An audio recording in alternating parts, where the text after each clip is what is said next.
नमस्कार शेतकरी मित्रांनो, खानदानी शेतकरी यूट्यूब चॅनलमध्ये आपले सर्वांचे स्वागत आहे. आज आपण बघणार आहोत 2 जून वार मंगळवार रोजचे कांदा बाजार भाव. मित्रांनो, जर कोणी चॅनलवर नवीन असाल तर चॅनलला सबस्क्राईब करून घ्या.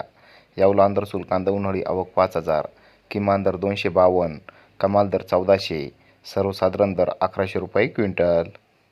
लासलगाव विंचूर कांदा उन्हाळी आवक 5,100, किमान दर 500, कमाल दर 1711, सर्वसाधारण दर 1400 रुपये क्विंटल. मालेगाव मुंगसे कांदा उन्हाळी आवक 15,000, किमान दर 200, कमाल दर 1585, सर्वसाधारण दर 1100 रुपये क्विंटल. पिंपळगाव बसवंत कांदा उन्हाळी आवक 28,000, किमान दर 450, कमाल दर 2426, सर्वसाधारण दर 1650 रुपये क्विंटल. पिंपळगाव सायखेडा कांदा उन्हाळी आवक 2,980, किमान दर 700, कमाल दर 1580, सर्वसाधारण दर 1351 रुपये क्विंटल. देवळा कांदा उन्हाळी आवक 7,260, किमान दर 500, कमाल दर 1,615, सर्वसाधारण दर 1300 रुपये क्विंटल. धन्यवाद.